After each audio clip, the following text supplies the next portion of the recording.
মধ্যপ্রাচ্যের অন্যতম সম্পদশালী দেশ সংযুক্ত আরব আমিরাত।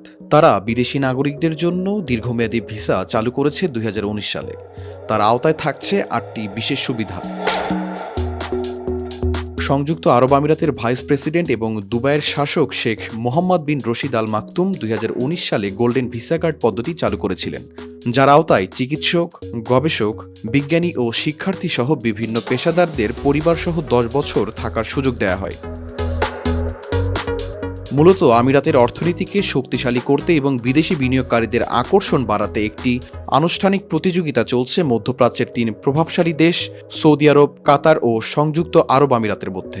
তারই ধারাবাহিকতায় গোল্ডেন ভিসা চালু হয়। এই ভিসার আওতায় ৮টি বিশেষ সুবিধার অফার করা হয়েছে। তালিকার প্রথমেই বলা আছে দীর্ঘমেয়াদী আবাস, অর্থাৎ গোল্ডেন ভিসার একটি প্রধান সুবিধা হলো এটি ভিসাধারীদেরকে ১০ বছরের জন্য বৈধভাবে বসবাসের সুযোগ করে দেবে। দ্বিতীয়ত, কোনো স্পন্সর বা নিয়োগকর্তার প্রয়োজন নেই। সাধারণত সংযুক্ত আরব আমিরাতে আবাসিক ভিসার জন্য একজন স্পন্সরের প্রয়োজন হয়।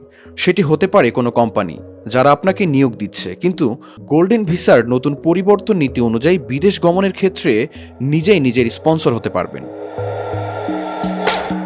এবং তৃতীয়ত, বাসিন্দারা যদি ৬ মাসের বেশি সময় ধরে সংযুক্ত আরব আমিরাতের বাইরে থাকে তবে আবাসিক ভিসা বাতিলের নিয়ম রয়েছে, কিন্তু গোল্ডেন ভিসাধারীরা ৬ মাসের বেশি সময় ধরে সংযুক্ত আরব আমিরাতের বাইরে থাকতে পারবে। এক্ষেত্রে তাদের আবাসিক ভিসা বাতিল করা হবে না। ৪ নম্বর সুবিধাতে রয়েছে গোল্ডেন ভিসার প্রাথমিক ধারক মারা গেলে স্পন্সর করা সদস্যদের পারমিট বৈধ থাকবে। সহজভাবে বলতে গেলে, আপনি যদি কোনো ব্যক্তির মাধ্যমে স্পন্সর নিয়ে দেশটিতে যাওয়ার পর যদি সেই ব্যক্তি মারা যায়, তখনও তার ভিসা বৈধ বলেই গণ্য হবে। এছাড়া ৫-এ রয়েছে ইচ্ছামতো গৃহকর্মী স্পন্সর করতে পারার সুবিধা, যেখানে নেই নির্দিষ্ট কোনো সংখ্যাসীমা। ৬ নম্বর সুবিধাতে বলা আছে গোল্ডেন ভিসা আবেদনকারীদের জন্য একটি বিশেষ মাল্টিপল এন্ট্রি ভিসা দেবে। ফলে আগে আমিরাতে ৬ মাস থাকার পর যে সুবিধা পেত, এখন শুরু থেকেই সেই সুবিধা পাবে দেশটিতে প্রবেশের ক্ষেত্রে। এছাড়াও ৭-এ রয়েছে প্রশিক্ষণ না নিয়ে ড্রাইভিং লাইসেন্সের জন্য আবেদন করার সুযোগ পাবেন গোল্ডেন ভিসাধারীরা। অর্থাৎ দুবাইয়ের একজন গোল্ডেন ভিসাধারী নিজ দেশ থেকে ড্রাইভিং লাইসেন্স থাকলে তার নতুন করে প্রশিক্ষণ নিতে হবে না, সরাসরি আবেদন করতে পারবেন।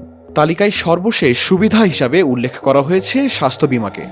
অর্থাৎ গোল্ডেন ভিসাধারীদের মধ্যে যারা দুবাই এবং আবুধাবিতে পূর্ণকালীন কর্মচারী, তারা তাদের নিয়োগকর্তার স্বাস্থ্য বিমা পলিসির আওতায় থাকবে, যা সাধারণ ভিসাধারীরা পান না।